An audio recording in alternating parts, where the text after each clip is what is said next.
white dog is the dog I bought for the other dog.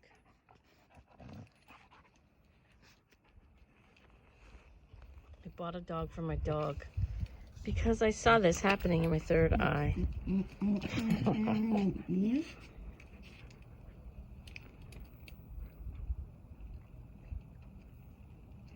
Oh, here we go.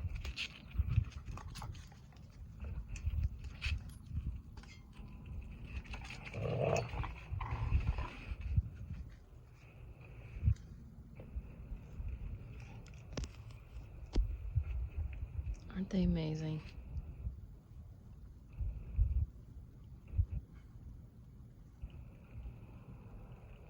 So much love.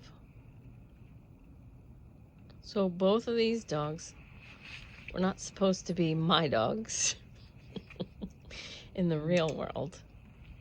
But my third eye showed that they were both mine.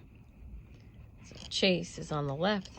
He was supposed to go home with another family. I just knew he was mine. And then Lovey on the right was in one of those places. She has a little birth defect on her right shoulder. They took x-rays.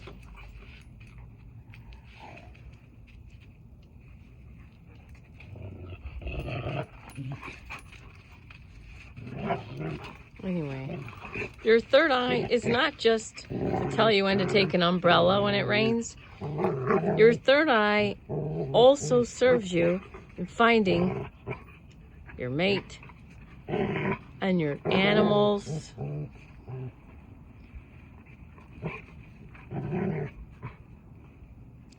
To you, these dogs are cute, but to me, these animals make me experience love on a scale that I could never without them. I love these animals so much.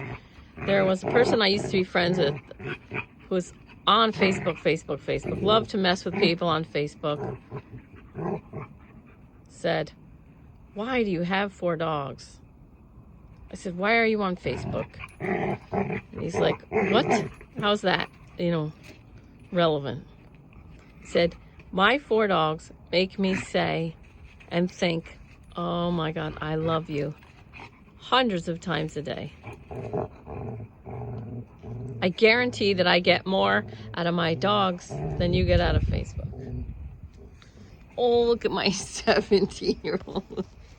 He's 17 and a half. His name's Cato. He's my last oldie. He's deaf. He doesn't really know what's going on.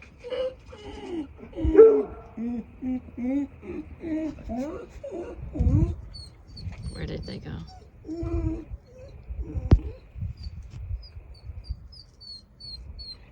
I want everyone to love their life. Everyone who loves their life as much as I do can play with me in that happy reality. They don't want to take anything from me because they're happy on their own. It's the angry mob that's spiraled up, spun up to be angry.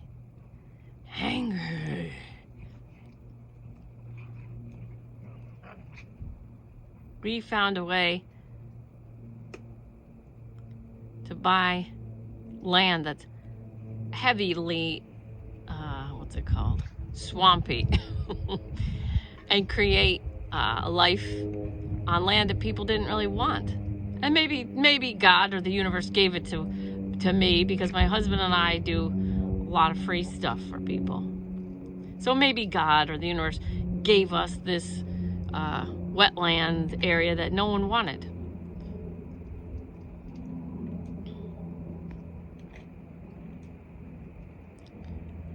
Maybe. So that dog, Chase, who's up there, I didn't go to get Chase, I went to get a dog named Dobby. While I was looking at Dobby, I just knew that this was my dog.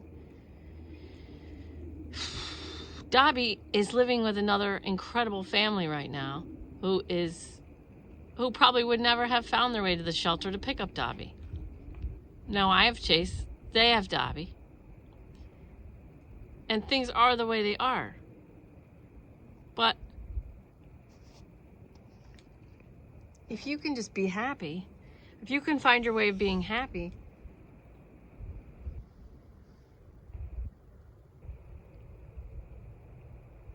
raise your vibration, you become part of the solution to all the world's problems.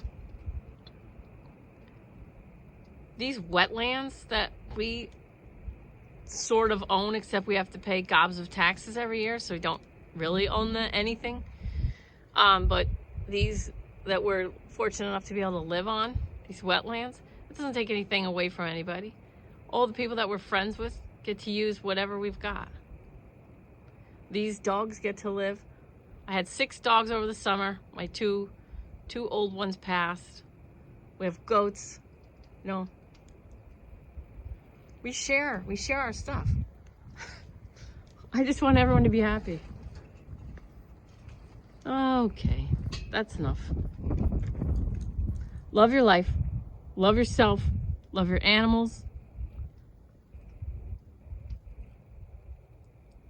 Just create what is your contrast. Create your desires. It doesn't matter what's happening in the world ever. You're only here for 100 years or so. My cousin, I have a cousin that died. I have a cousin that died at 21. And I thought he was still alive because I saw him walking around. Someone told me what that was. It was he was kind of pissed that he died. I thought he was alive. I was wrong, so I was going to quit doing healing work. He came to me and said, why are you making my life, my death about you? And I was like, because if I'm wrong, I don't want to do this anymore. He's like, why would you give up something that you love just because you were wrong once? And I was crying at the time. I should probably tell you that part. I was crying. And I said, okay, what's the meaning of life then? He goes, the meaning of life is be happy. And I said, okay, and how do you do that? Keep in mind, I'm sobbing at the time. Okay, and how do I do that? And he goes, you just let go of everything that doesn't make you happy. And I said, ooh. I said, it's that simple? He's like, it's that simple. There's her birth defect when she walks. It's that simple.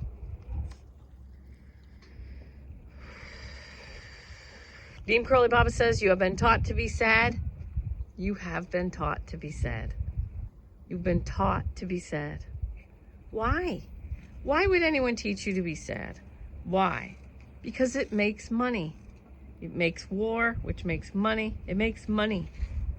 It makes money for people you would never pay if you knew what was going on. The 2 dogs that died over the summer, they were best friends. One was from West Virginia, just like this treeing Walker Coonhound that's laying down. Her name was Betty Walker. She lived to be about 16 and a half. Her best friend was Dean, and he was from North Carolina. I named him Dean after the Jack Kerouac character, Dean Moriarty from the book On the Road. I love books. So Dean was 14 and a half. Betty was 16 and a half. And they were best friends like this. I realize I'm showing you, like, that's a tarp. Those aren't garbage bags. That's our wood bin. That's where we keep our wood. We're not sure whether to put it away yet or to keep using wood. But anyway, the meaning of life is be happy. You're going to die, and you're going to wish that you did things to make yourself happier. You're going to wish, you know, that you enjoyed yourself more. You're going to wish you gave yourself permission to be happy, to be free. Freedom is key to happiness. Freedom is high vibration. Freedom is the key. There are people... It's a clown world, man. It's a clown world. We are turned against each other in this clown world nonsense. People screaming. It's a test. Some people say this is a test. Event 201 was a test. That this lockdown is a test. I have someone that I work with whose intuition is pretty good. She has more time to think than I do, and she thinks that this might just be, this is May 7th right now, May 7th, 2020. She thinks that this might be just like a trial run, and that we think it's bad now, it's going to be worse next time.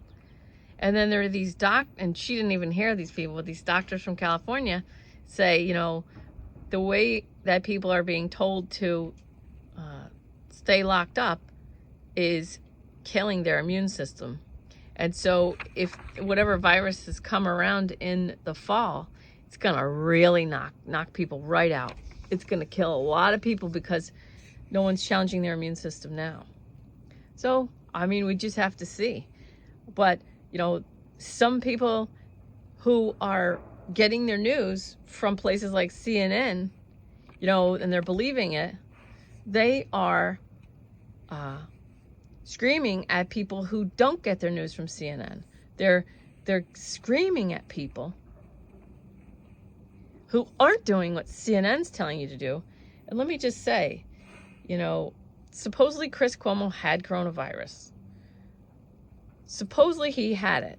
Supposedly he was quarantining himself in the basement, yet during that time, he made sauce, his mother's sauce recipe, because mom liked me better than you, to his brother, you know, Andrew. And okay, is there a full kitchen in your basement? Because I saw your jacked, beautiful arms making mom's spaghetti sauce during the time you said you were quarantined in the basement.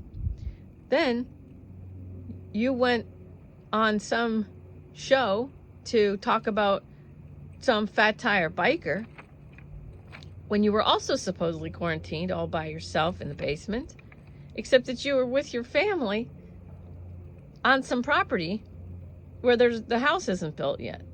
That's how you got into a fight with a fat tire biker. You were supposedly under quarantine.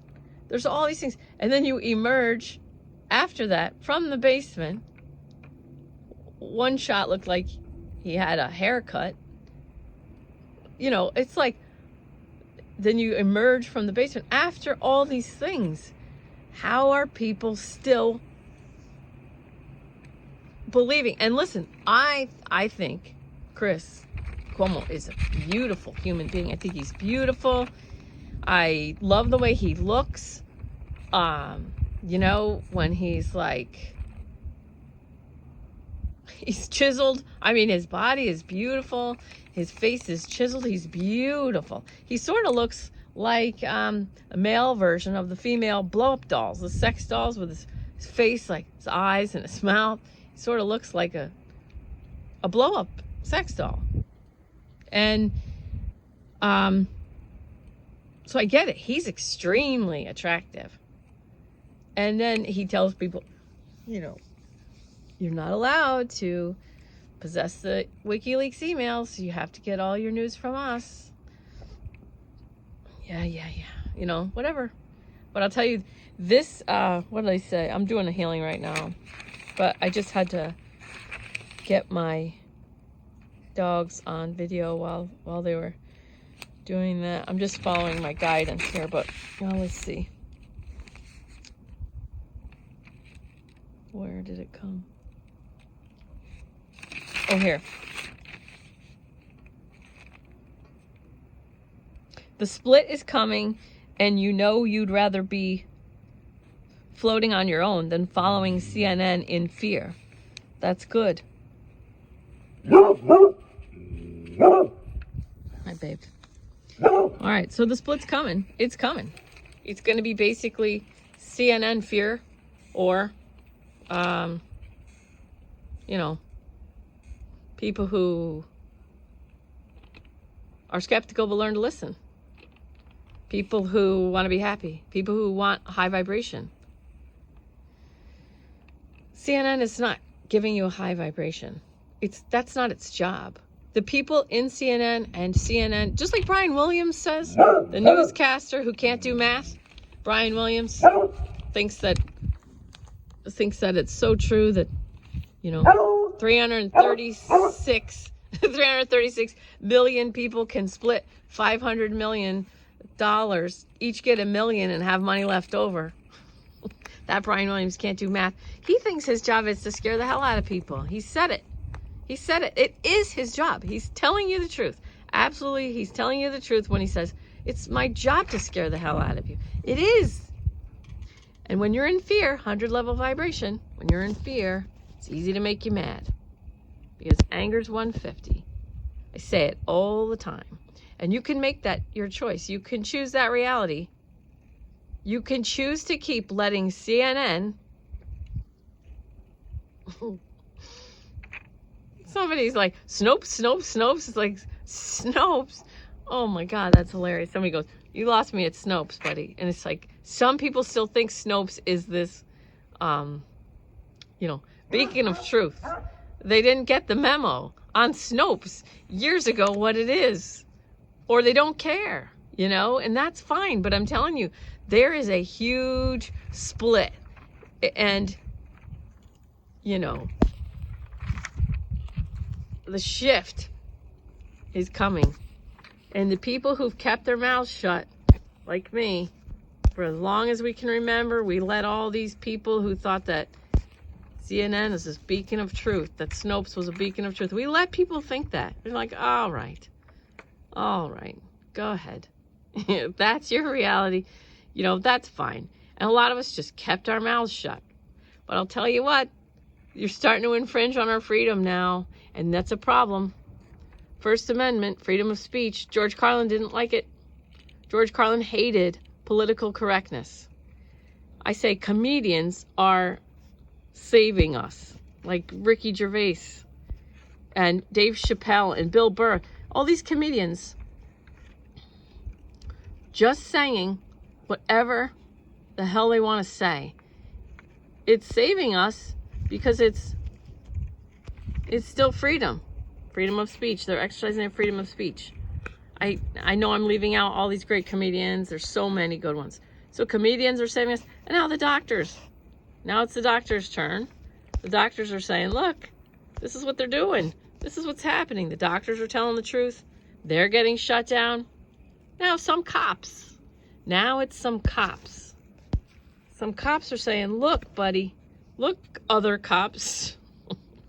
Please don't arrest people for trying to worship. Please don't infringe on people's First and Second Amendment constitutional rights. There's going to be bloodshed in the streets. And I'll tell you what, when I said, I saw this coming, I saw something coming, I thought it was martial law.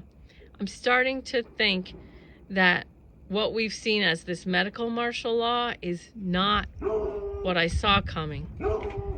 And I think I may have been relieved too early, and that we may see, oops, I missed him. We may end up seeing civil war. We may. There is such a huge difference in realities. And there are people who have been preparing themselves because they've started to see that what some people believe, some people fighting to get the government to take care of them in all these ways, and these other people don't want that. And there is becoming two sides. It does seem like we can't fight that there's two sides. One side wants more government control, even though they seem to hate who's in the #1 slot right now. And the other side wants shall not be infringed. Government for the people, by the people. Not to the people. Not to the people. Don't do it to the people. So we may still see civil war. We may just see it. That's what I was afraid of. That's what my vision was. And that vision may end up coming true. And I'll just say, I was privy to a conversation. Some leftist said to someone who was obviously, to them, a Second Amendment, pro Second Amendment. And the leftist said, so I see that you're a Second Amendment proponent. And he said, yeah. So you own guns? Yes. Then he started, just trashing the president's, like trashing the Second Amendment, trashing, all that. And the leftist was like, how can you live with yourself, stuff like this? How can you justify Okay, so then the, I guess, self-proclaimed conservative Second Amendment person was like, well, if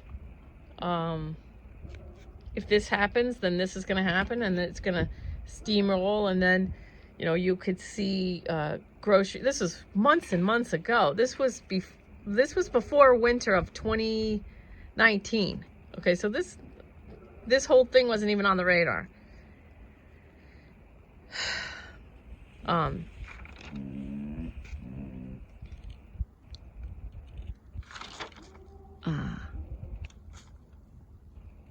How dare you, sort of. So this leftist was like, how dare you this? And the person was honestly answering why he believes in the Second Amendment and what could possibly happen. This is like 6 months ago, I want to say. No. It was still warm last year when this conversation was happening. So that tells you something. So 2019, still warm. So like September, October, okay? And he was explaining all this stuff that could happen. And what he was explaining is a lot about what's kind of happening now, where the supermarket doesn't have everything, and you can't, you couldn't get everything, and the world changed. And this leftist was like, went from, how dare you, and trashing this guy, who was answering him honestly, this constitutionalist, this conservative constitutionalist, Second Amendment person. The leftist was like, well, I know where I'm going. What if the shit hits the fan? I know where I'm coming. And the conservative guy's like, don't come to me. Don't come to my, And the leftist is like, why not? He's like, dude, because I don't even know you. I just met you today. You think you're going to show up at my house with all your family and I'm supposed to just take care of you? You don't even know me. I don't even know you. Why would I, he's like, get it for yourself. Do it for yourself. Everything that I told you, every reason that you want to come to my house with your whole freaking family, if the shit hits the fan, every reason that you feel like you want to come to my house, create that for yourself. Now, you got time. Nothing's wrong. And this leftist goes, what are you going to do if I show up? Shoot me? And the conservative guy goes, maybe. Yeah, I might. And the leftists got really pissed. But the thing is, that is what's going to happen. That could happen. You know, the people who have prepared their lives in case, there are, I know of groups of people who are connecting and setting themselves up. They're all gun people. They're all Second Amendment people. They're all maybe conservatives, maybe not conservatives, but they're all people that have something to bring to the table. And they're setting up their groups. And they're going to be all set. The people that rely on the government, and those are the ones screaming at everybody else. They want everybody to follow the government. We could see civil war. We just could. And I'm not being a conspiracy theorist. I'm just saying, you know, just like an Indian, you know, I have Indian blood, even though I have blonde hair. You could see it in my mother and my twin brother. They got the olive skin and the beautiful black hair and the beautiful brown eyes, you know, and I got the Scottish parts. I turn orange in the sun, though, so I don't burn like my dad turns red and then back to white.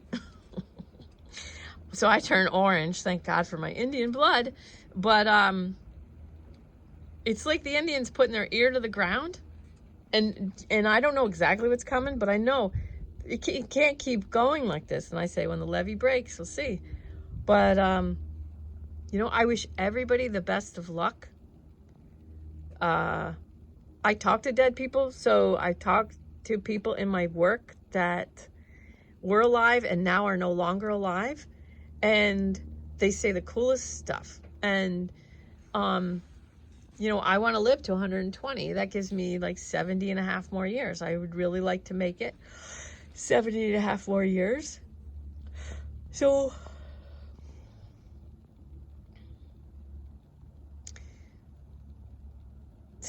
you know, I'm doing what I can do to stay calm, keep my immune system healthy, activating all strands of DNA available to me now,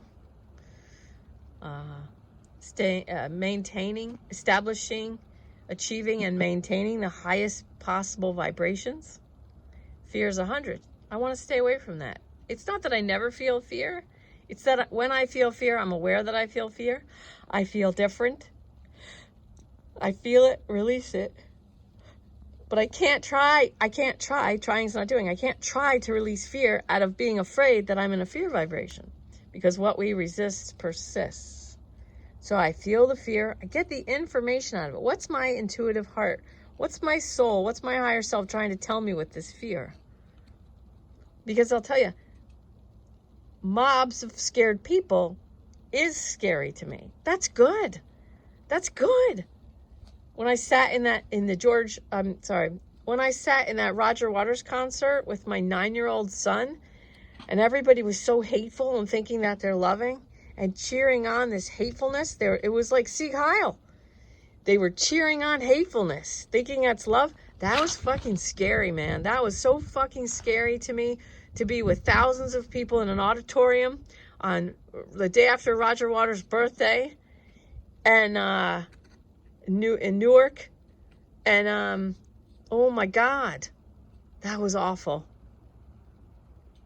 It was awful. Oh my God, it was awful. That was scary. So I felt the fear, released it. I didn't know what to do. I wanted to get out of there, but oh my God, it was paralyzing, the fear. So I learned, no more Roger Waters concerts for me. Yep, I only go see my one friend, Adam Ezra. It's the only band, it's the only person, it's the only musician, it's the only band I need to see. He's a high vibrational person. He makes high vibrational music. I don't need anybody else. If you want to follow him, he's on Facebook. Adam Ezra Band. He does, I don't know if he's still doing it, but he live streams concerts, like right on Facebook. And anyone that gets to hear him is lucky. So anyway, that's enough. But even at his concerts, I dance my face off. But even at his shows, there's some people with They got to show they hate Trump.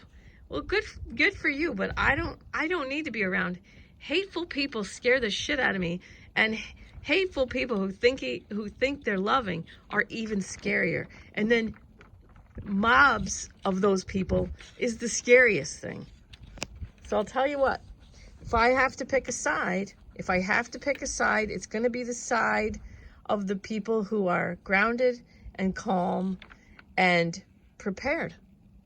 And they generally have higher access to their minds.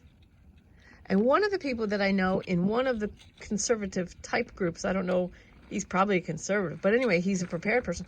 He's a person whose job it is to add shit to the town water supply. Just saying. All right? You can call it conspiracy theory, but this guy, his job is to add shit to a water supply. Now, he may have been lying, but he may not have.